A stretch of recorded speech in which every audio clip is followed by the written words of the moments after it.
What is your relationship with money like? Are you friends? Are you terrified of it? Is it like a big scary monster? Or is it something you never seem to be able to get your hands on? Or do you feel completely gross that we're even talking about it? Today, I'm going to explain what I meant when I said in a recent episode about improving my relationship with money. And I'm also going to give you some ways to work on your own relationship with money. Hello and welcome to Explore Your Enthusiasm, episode 161. 2 weeks ago in the Q&A episode, I mentioned that if I could change one thing about growing my business, I would change my relationship with money. I would have started working on my relationship with money sooner, and I would have just done it better sooner. I would have realized how important it was. And the thing about working on my relationship with money is, and this comes up all the time with me and my students, which is why I want to talk about it today, because working on my relationship with money meant that I was able to charge what I needed to charge for my work, and that I wasn't afraid of money, either afraid of having too much or afraid of having too little, because when you're afraid, you don't make good decisions. Also, I was able to do the work to make more money in my business, because when you have a weird relationship with it, and we'll talk about what that can mean and how to fix it, you can keep yourself from working if you think you'll earn more than you're comfortable with. We're going to talk about all that. So in 2006 is when I started my business, and I didn't really start working on my money until my relationship with money until 2013, and I stopped myself from growing in a lot of ways because of some of the ways my own brain was messed up and my relationship was messed up. So in the episode 2 weeks ago, the Q&A episode, where I said that was the thing I would fix first, I have gotten so much feedback from you guys that said, do an episode on that. I want to hear more about what you mean about that. So that's what we're going to do today. We're going to talk about my relationship with money. We're going to talk about your relationship with money. And we're going to start by first acknowledging that you have a relationship with money. We all have a set of beliefs or stories that you tell yourself about how money works. The way you feel about money changes how you treat having it, earning it, and saving it. So that's the first thing you have to do, is recognize that this relationship exists and that this relationship impacts what you're actually doing, like the hard stuff you're doing in your business, and earning it and saving it and treating it. So before I could change my relationship with money, I had to acknowledge that money wasn't just happening around me, but that I was interacting with it and that I had a relationship. So it's the very first thing I want you to keep in mind, is that you have a relationship. It's not just like happening to you, you're interacting with it. And my relationship impacts how I feel, how I acted, and what actions I took. So over the years that I've been working on this, I found that my relationship changes the quickest when I ask helpful questions. By the way, this isn't just about my relationship with money, but also about my relationship with anything, with my work, with my dogs, with my husband, with my family members. When I ask questions that cut through all of my stuff and all the stories I'm telling around it and get right to the heart of what's stopping me or what the problem is, I can get there faster. So in this episode, I'm going to share those questions with you, the questions I've asked myself, the questions that helped me get some clarity. I'm also going to share some resources and some books. Those will be linked in the podcast episode, which you'll find at taraswiger.com/podcast161. On that page, you'll be able to sign up to get the transcript, and you'll find links to everything that we mentioned there. So my hope is that with these questions, at least one really speaks to you. Now, these questions have all come to me and helped me at different points in my life, in my journey, in figuring this out. So it's possible that some of these questions will just not make any sense to you, because at different points in your journey, different questions are going to be helpful. So I want you to use whichever ones work and just ignore the rest. You might come back to them when you need them later. And I want to state, my relationship with money did not improve all at once, even though I had some moments of major epiphanies, and I'm going to talk about those. But changing any relationship takes time. Like I said, I've been working on this consciously, on purpose, since 2013, and I'm still working on particular areas all of the time. And I also want to be clear that this isn't about making more money at all. This is about living with comfort with how you interact with this thing that we're all interacting with all of the time.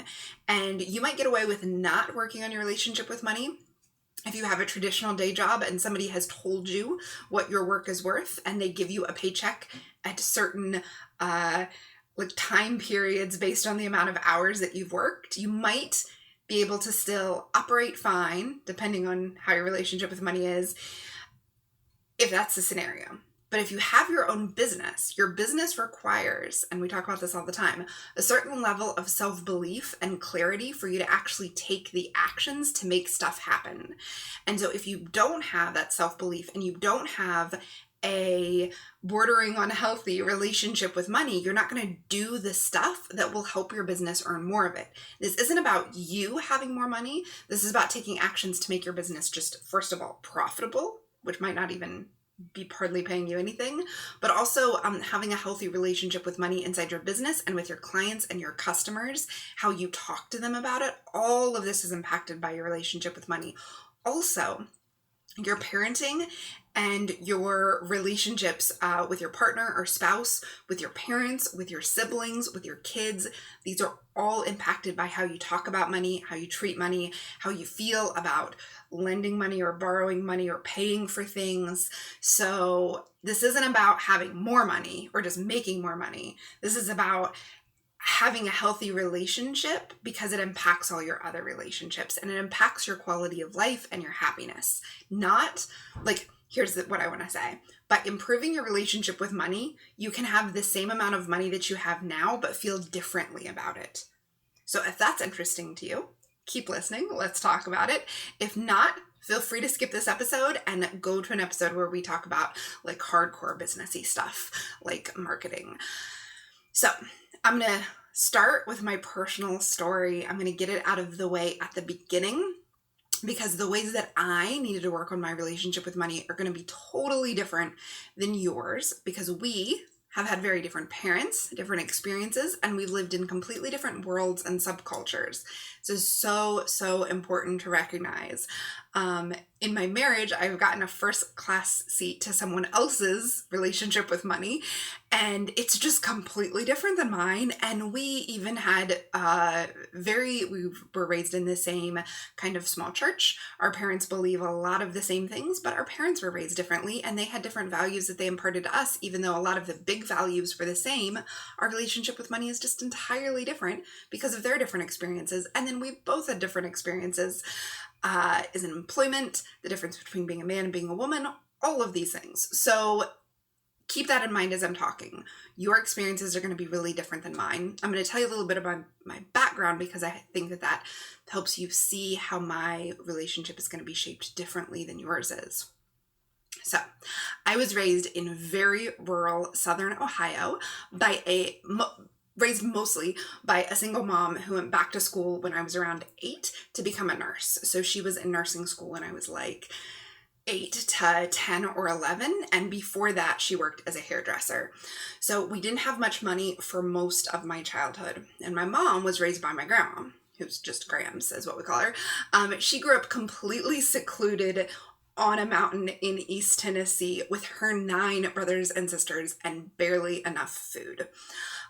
We were all raised in environments of substance abuse, domestic violence, and a strong Christian church were the normal. Like that's how everybody around us was also raised. Big belief in thriftiness is next to godliness, and God always provides. Now, on the other side of the country, where I visited once a year for a whole month, my dad and my stepmom lived, and I consider her my third parent. She's been in my life all my life, and I love her. My dad's been self-employed as a contractor my whole life, and my third parent, my stepmom, worked in her family's business that her mom started from scratch when she was a single mom with 3 kids. Now, Dad's parents ran a small gas station in rural Vermont all during his childhood and when he was growing up, and both my parents joined the Marines when they were 18 to get out of their small rural towns.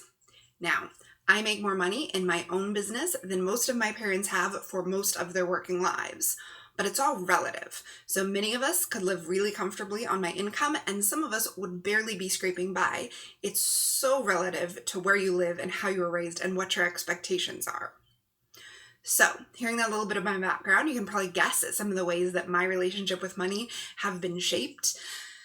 I am probably more afraid than many of you of not having enough money or having enough money even for food. But I'm much less afraid of being self-employed than many other people. It feels risky to me to buy more than 1 or 2 pieces of clothing at a time, because what if we need the money for later? But it doesn't seem at all risky to run a company. Now, I wanted to start with all of this so that you understand some of what I'm going to say makes no sense. Whenever I hear somebody else talking about their relationship with money or their hangups or their confusions, most of the time it makes no sense to me because it's not my issues, right? And it might be that your issues are completely opposite. Maybe you so believe that there will always be plenty that you overspend and you don't save. Or maybe you have an unhealthy relationship with money because it just seems unimportant to you because you never did not have enough. No issues are better or worse or whatever, but we're all coming from different perspectives. However, it's my hope that the questions that helped me can help you no matter where your issues are or what they're about. So the first question that's really important to get to is, what are the stories you believe about money? First, you gotta believe that everything about money is made up. Everything. We just got together as a community and decided that coins and pieces of paper are going to be how we transfer goods, services, our time, and our energy to each other. There's nothing intrinsically valuable about green paper. And in fact, in other places, their paper is all different colors and different shapes and different sizes and has different holographic things. So everything we believe about money and what it's worth and what we have to do to earn it, it's a story that we've been told and that we continue to tell ourselves. Now, this doesn't mean that you don't need money to go to the grocery store. If you walk to the grocery store and you're like, money is a story, take my beads, they're not going to be into that. But you have to understand that how our culture talks about money, it's a story that we've all agreed to. And then we each have our own individual stories from our own experiences. So some popular stories are that money's really hard to make, or that money is just super hard to keep. As soon as you get it in, it just goes right back out. Or money is made by doing work, and what counts as work is stuff you don't like doing. Also, a story I hear about money is that people who have money are horrible people, and or they got it in completely unethical ways. That's the only way to get rich. And now a story that sounds like the opposite, but is equally damaging to our society, and that just as many people believe, is that people who deserve it have it. And people without money haven't worked as hard as people who have money. That's an equally damaging story, right? Now, as I'm saying these stories, some of them, I'm sure I can practically hear you saying, Tara, these are absolutely true. I have examples in my own life. And that's true. And that's awesome because your brain is a congruence-seeking machine. It's always looking for patterns and congruence. So when it hears something, it searches its experiences and your life to find examples of where that thing is true or untrue based on what you believe. So if I ask your brain to find examples of other stories, I bet it can also do that. So as I talk, I want you to try to come up with examples of the following stories. When I have more money, I have more to give. Can you come up with any examples of when that's true? When I enjoy my work, I make more money. Now, you might have no personal experience of this, especially if you haven't had your own business. So you might need to change it to when people enjoy their work, they make more money. And then can you think of examples of that? Another story is money can make life easier. And I'm going to tell you, as a person who has had not enough money to pay the bills and keep the electricity on, this is absolutely true in many situations.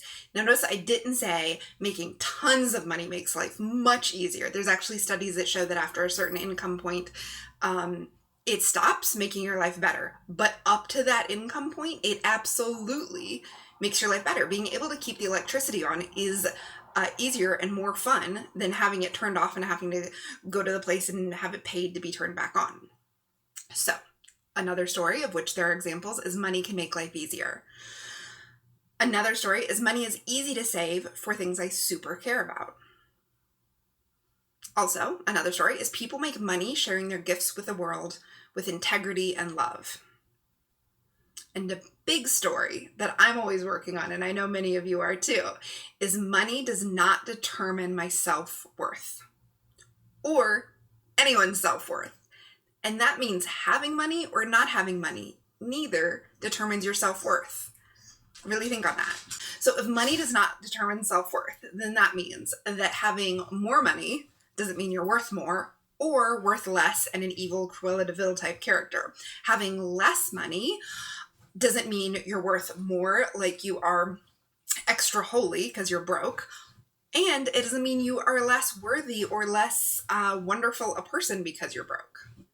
So money does not determine self-worth. That's a big one. And that's one that I want you all to get on board with. It's super important in building your business to understand that the price you charge for something is not tied to your self-worth. You are a worthy human being no matter how successful your business is, no matter how much you charge for what you sell, and everyone else is too.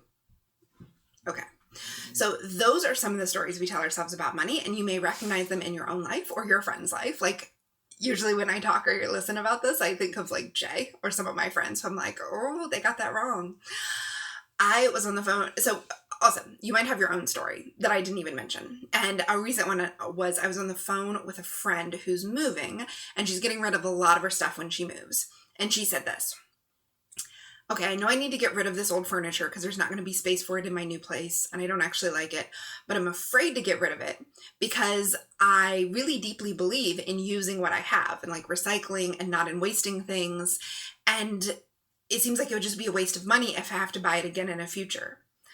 Now keep in mind, she's moving to a place where she doesn't have space for like a couch and a dining room table that she's had. And she doesn't want to get rid of it because what if she has a different place and she needs a couch and a space? It seems like it would be wasting money if she got rid of it and then got a new one. And by getting rid of, we mean selling it on Craigslist or giving it to Salvation Army. Okay, but that's a story. And when I was on the phone with her, I was like, hey, friend, this is a story, right? The story is I have to use what I have because I might not get more. Or maybe the story is it would be wasteful to buy a table in the future if I've ever owned and gotten rid of a table in the past. That's like spending the money twice on two different tables. But I hope to reframe the story in the following way. If this table came into your life once, another table that will fit you perfectly can come into your life again. If you had money to buy it once, you will again. Another reframe is no money that you spend is wasted if it goes to another person who's going to use it to fill the needs for themselves and their families. Like if you sell a table on Craigslist and then 6 months from now you buy a table on Craigslist, that's not wasted money. That's just the exchange of tables for money all over the place. So here is a new story I want you to consider. Money is a tool we exchange for the stuff that we want or need in our lives. That's it. It's just a tool. In and of itself, it's nothing. It's a tool to exchange for the stuff we need and want in our lives. We can use it to bring fun, experiences, education, and provide for the needs of ourselves, our families, our community, and all of humanity. So that's a story I want you to think about. And this kind of story developed for me after I had an epiphany. Now, I don't know about you, but whenever I hear other people's epiphanies, it never sounds very epiphanous. It sounds pretty like normal. But this was a major epiphany for me a couple years ago. So I had bought a green smoothie at a local health food shop, which at the time seemed like such an extravagance and a luxury. I was hungry. I hadn't had a good lunch. I needed to work. I didn't want to drive all the way back home. So I went and I bought a green smoothie, which is something I hardly ever do. It was like a whopping $5, which was just... it seemed extraordinary since I knew I had spinach in a blender at home. So I drank it while I worked with clients on the phone and I wrote up a new class on my computer, and I had such a good work day. I felt so good and nourished and happy and like clear thinking. And it hit me as I was driving home. I got the money to spend on the smoothie from helping a client, from giving a client value. I then took that money that I'd gotten from a client for giving them value and I gave it to a local business. In exchange for that money, I got a green smoothie, which then fueled a session of helping a different client and making a class that would help even more people. So in exchange, they'd give me money, which I'd then disperse into the world in exchange for this stuff like green smoothies, which keep me going and keep me making work. I mean, this sounds obvious because that's how money works, right? But what I realized is that sometimes I forget that I'm part of the flow of money and services and value through the world. And I get stuck thinking, should I charge this much for my work? Who am I to charge this much for my work? And should I spend money on that? Who am I to spend money on that? Or is it too expensive? Or is it too cheap? Is it right? Should I not? Maybe I shouldn't. I don't think I should buy it. But it's all connected. The charging for my time and my value, and the spending the money on things that will allow me to continue to provide value to the world, it's all connected. When I charge money for the work, I then use the money to fuel my work and create more of it. And this is true no matter what you do in your life. Don't think just because I have a podcast that's helpful to people, this is just true for me. This is true for you, whether you are crocheting hats, whether you're making art, whether you're mothering your children. The flow of money is being exchanged either by you or by someone in that you love for value, their time, their service, and then you're spending it to take care of yourself and your needs and what you bring to the world. So I was telling my mom about this epiphany and the flow of money through the world, and about how it's just a much more easeful way of seeing money and pricing and shopping. And she quoted her pastor. Her pastor said, "God can't get it to you if he can't get it through you." Now, Pastor Bobby is very quotable, and we have many of his quotes. But in other words, when you hold on too tight, when you don't let the money flow to the things you need that are going to serve you, and when you don't let it flow through you, your hands aren't open to receive more. And by this, I don't mean more money. I mean more of the things you need in your life. So a less churchy way of saying this is to believe an abundant universe where there's enough for everyone. You buying a green smoothie isn't keeping someone else from having enough food. So a question here to ask yourself as you're listening to this is, do you believe that the money... So here's a way to frame the question. Do you believe that money flows both to me and from me? Ask yourself that. And where am I stopping the flow? So where am I too afraid to let go of the table because another table might not ever come into my life?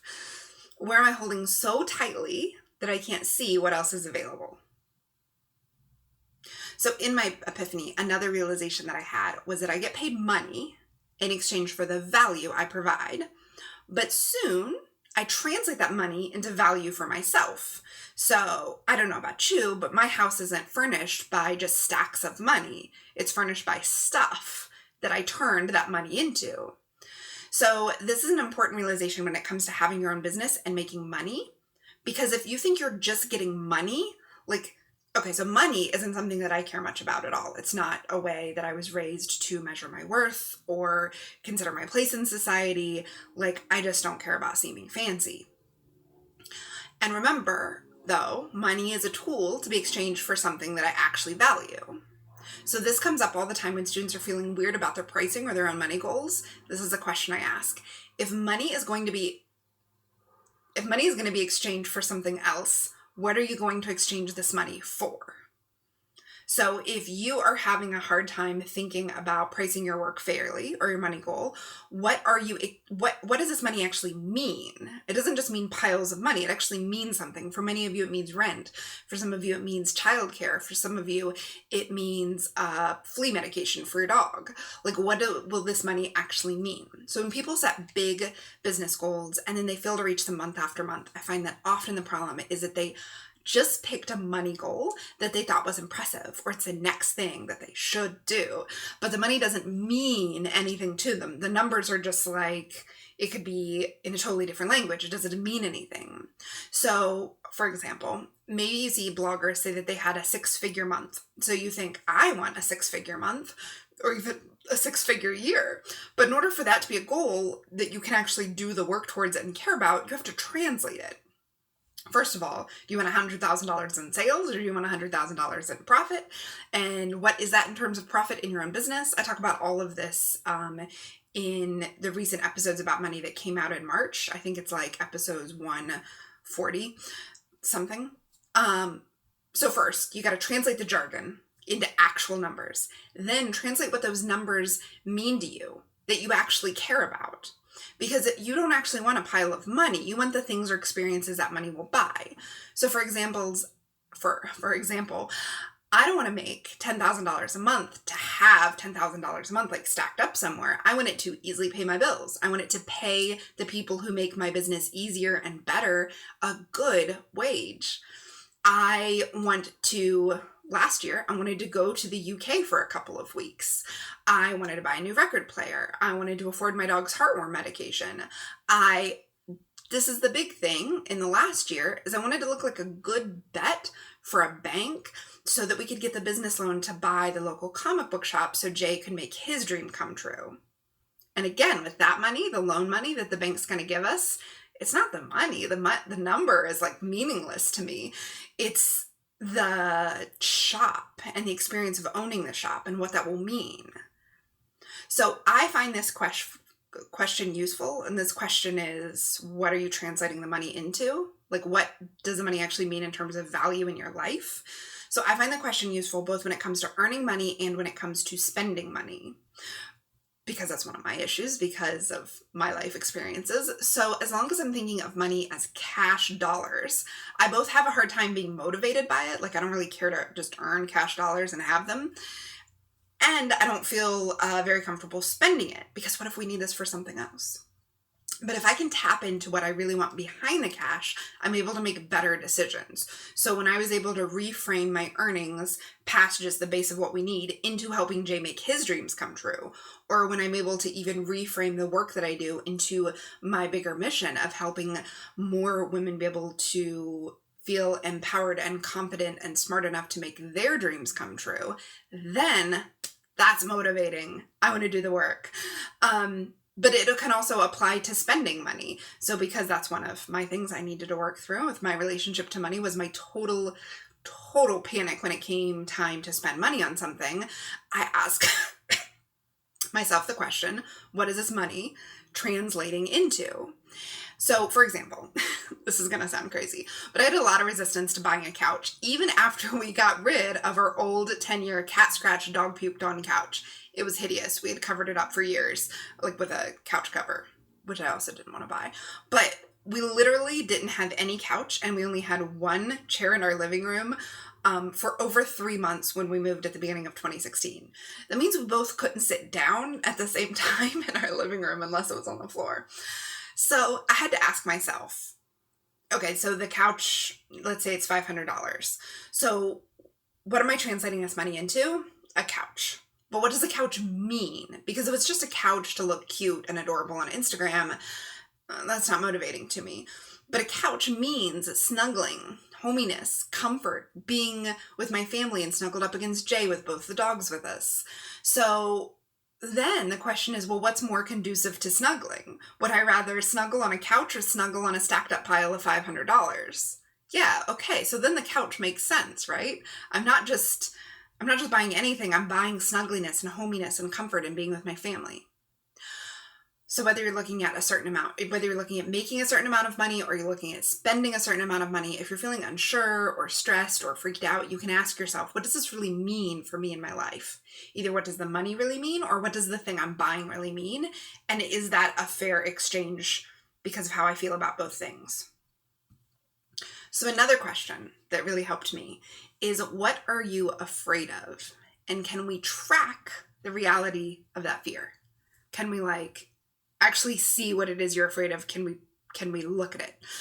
So I had this fear / belief that money would just dissipate. And this is several years ago. So my everyday experiences seem to prove this out. This is maybe 2010 to 2012. Oh, really my whole life, let's say up until 2012. So I would get a raise when I worked at a job, and I never felt like we had more money. Like the money just got spent each month, and I didn't know how because nothing felt different. Or I'd get a check for a big wholesale order when I'd sell yarn, and the car would explode. So that fear kept me constantly tight. I was afraid to spend anything because what if we need it next week? Anything could go wrong, and then if we've spent it, we won't have it. What I was missing is that we always had what we needed. That in my adult life, I've always been okay. I've always been provided for. It was always there when I needed it, but all I could see was that it was running away as soon as I had it, instead of being grateful that, I had a big order and then we had to get our brakes replaced, which is what happened. or I think I got my first royalty check for my book. And then my brakes went out in my car and it was like $800. And that was crushing because my royalty check wasn't $800 even. So that, like, instead of seeing it as I start to see it now, as grateful that I had the money to put towards getting my brakes replaced and I didn't have to drive around on bad brakes, I saw it as money immediately leaves me as soon as it comes to me. It just dissipates. So this is related to the belief I talked about earlier that we have to hold on to what we have because maybe no more is coming. And what helped me move past this more than anything else was a tool to help me track the reality of the situation. Like, where is money going? Where is it coming from? When do I have it? When do I don't? And do I really need to save it for next week? Specifically, the tool I used, and since I've talked about this on the Starship, so many Starship captains use it and love it, but the tool I use is youneedabudget.com. Now, we've tried different stuff and apps and things before, but the reason that youneedabudget.com worked so much better than anything else that we've tried is it's built for variable income. So you don't put in, most apps ask you to put in, what do you make a month? Well, if you have a handmade business, and especially if you're just getting started out, you don't know what you make a month. And honestly, I haven't known what I'm going to make each month almost the entire time I've been doing this. So the other apps that ask you what you make each month and then you budget that money before you actually have the money, that wasn't helpful. With this app, you put the money in as you make it. So when you have a check, you put it in as income and then you budget it. And what that means is you just put it in a category for where it will be spent. So I did it once a week on Friday. It took maybe 10 to 15 minutes. I would look at the upcoming bills. Then I would assign the money that had just come in to the next bills that needed to be paid, or to groceries or to gas. And then when the bills were paid, I could assign it to fun. And as you go over time, if you're actually following up with it, the bills you're looking at aren't necessarily the bills that need to be paid next week. Maybe they're the bills that need to be paid 2 weeks from now because you've got the bills you need to be paid next week covered. And you keep doing that. And the youneedabudget.com explains the system and it explains how you do it. And then you actually track the money you're spending and you give it a category. So if I have $50, well, this doesn't make sense, but let's say I have $200 in groceries. And then every time we go get groceries, we put in that as an expense and it tells us what we have left in groceries, which is really helpful. So it also, in doing it that way, makes sure that you don't accidentally go when money's tight and you have an electric check coming out in 2 weeks or in a week. You don't actually spend it on your grocery bill because you've assigned it to your electric check. So it's not in there in your grocery app or in your grocery category. Now, for some of you, that I just said, when I've explained that to other people, some people are like, well, when does that ever happen? And other people say, oh my gosh, I've needed something like this. So like I said, we all have different issues and different experiences with money. Now, so what using this app did for me is it showed me where our money really went. Organic veggies, yarn, and movies, anyone? But knowing where it really went took away the story that it just like goes away and I don't know. Because I could see, oh, that money went to brakes. 2 weeks ago when I had that like windfall and then our brakes went kaput, that's where the money went. It didn't just go away. It went to like safety, car safety. I value being safe in the car and not running into things. So yay, brakes. Also, it gave me permission to spend money. So once the bill categories were full and taken care of, I could allocate money to fun categories and then I could spend it without the guilt and without the panic, is this taking money away from the electric bill? No, even though the electric bill is not going to come out for 2 weeks, I know it's covered. That was huge. So I use the app daily for 2 to 3 years and it totally changed my relationship with money in the sense of it changed my panickiness about it. And also it changed my panickiness about variable income and how it seemed just impossible to like manage money when you didn't know what you were going to make from month to month. So I don't use it anymore because I don't need it, but the concept and the new way of thinking about money is now in my head, so I don't need to use it in the app, but I strongly recommend people use it. A lot of my clients use it for their business as well. So when you want to save up for a big tool like a new laptop or a spinning wheel or sewing machine, you can keep putting money in the category for saving that up until it's got enough in there for you to spend. So another reason this app really worked is that it helped me stop avoiding things. Avoiding is very big for me. Especially in the first 5-ish years of my adulthood, I avoided everything. And I gotta tell you, it's embarrassing to talk about. As I was writing this, I was like, am I gonna say this publicly? If you know me in real life, then you know this is true. But I avoided everything. I currently avoid answering my phone. But at the time, I avoided opening up envelopes. I avoided looking at bank accounts. I avoided having conversations about money. I avoided shopping for anything. I'm still just now getting over that. And when I say I avoided it, it's not because there was someone else taking care of it. We have never had the kind of relationship where Jay just did all the money things. I know some people avoid it by having their spouse do it. That really didn't work for us. That's just not how either one of us are built. So I avoid things. I'm just also a control freak. Super, super romantic. So I see now that avoidance is a classic sign of anxiety disorder. At the time, it just felt too hard. Like I just didn't understand how other people could do it because I just couldn't do it. And the app was a good way, a low stress way to get me looking at the numbers regularly, the numbers that were coming in, the numbers that were going out. And it just like made it all real because here's the thing. Every time I've dealt with something I've avoided, like figuring out sales tax or paying quarterly estimated taxes or budgeting in the app, every time I've done it, I feel so much better. I always think it's going to be awful and I'm going to feel horrible. And instead, I feel amazing. Even things that don't turn out awesome, like looking up how much left we owe on our student loans or I don't know, things that are just hard and related to money. I always think I'm going to feel awful. And instead, I feel so much relief. It overwhelms any possible negative reaction to like it not being all amazing. So relief, that's really, really huge. So here is another kind of principle of a happy relationship with money. You got to get comfortable with how it works in your own life. The app, youneedtobudget.com, can work for that. Looking at your bank statements and no judgment, just looking at it can help a lot. Maybe you track it like a couple of my people track their income like by hand, just like even if your accounting app and PayPal and Stripe and your bank is keeping track of the money coming in, just tracking your income can really help you get clear on when it comes in and where it comes in. In other words, just spending time getting comfortable being with it and knowing the reality of it can really, really help your relationship. So you can think about this in the form of 2 questions. One is, what are you avoiding? Most of you seem like grown-up adults more than me, so maybe you're not avoiding anything. But the second thing is, how much time do you spend like getting to know your money? Now, there's a big difference between spending time worrying about money and spending time doing something constructive with your money, like budgeting or tracking or paying bills. In the same way, there's a difference between time worrying about your business and time taking action in your business. So don't get it messed up. I'm not suggesting you spend your time thinking about money. I'm suggesting you spend your time sitting down and doing something physical with it on a regular basis so you're familiar with what's happening.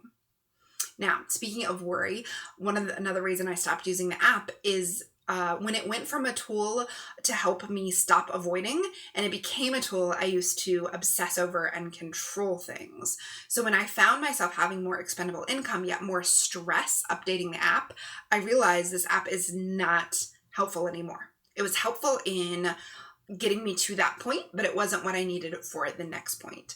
The thing my relationship with money needed next was to learn to let go, not of money, but of the need to control everything in order to remain safe, while not going into avoidance. So that's a balance I'm still always working on. Now, I have shared a lot of tools and resources and everything linked up at this podcast page on my blog. So you'll find it at taraswiger.com/podcast161. If you fill in the box at the bottom of the post, we'll send you the transcript of this and a video where I walk through my favorite accounting software. I didn't talk a lot about my accounting software for my business. It's different than You Need a Budget, but it has really helped me stop avoiding estimated quarterly taxes and seeing the profit in my business. And if you're ever going to talk to a bank about anything, they really like knowing that you have a running tally of your profit. So I have a few more questions that I've asked that don't have stories with them, just questions for you to think about.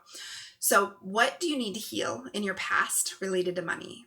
Or who do you need to forgive? That's a big one. Also, are you hitting your upper limit? And what I mean by upper limit is Gay Hendricks talks about this in his book, The Big Leap. And basically your upper limit is, or hitting your upper limit, is when you sabotage yourself because you're not sure you can handle so much goodness. And that might sound crazy, but we do it to ourselves all the time. And I can tell you in my work with clients, I see them do it to themselves all the time. Sabotaging yourself or overspending or not saving or failing to do your taxes as a kind of unconscious response to things going well.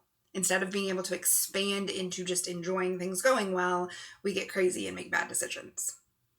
So of all the questions I ask here today, you can interact with them in a bunch of ways. You can just think as you are walking or doing your dishes, but also maybe journal on them. Actually write it down, get it out of your head. This helps so much, and you will then have some written proof later so you know how much you've changed. So I feel like I could talk about this for a million more minutes. So please let me know if you liked this and if you want more of this kind of talk about your relationship with money or your relationship with work, or we could do a lot. So let me know. And if you love this episode, share it with your friends. Post on Instagram your own answer to one of the questions or your own story in whatever level you're comfortable sharing. But make sure you use the hashtag #ExploreYourEnthusiasm so I can be sure and see them there. Thank you so much for listening. Thank you for sharing it. And remember that you can find the links and everything back at taraswiger.com/podcast161.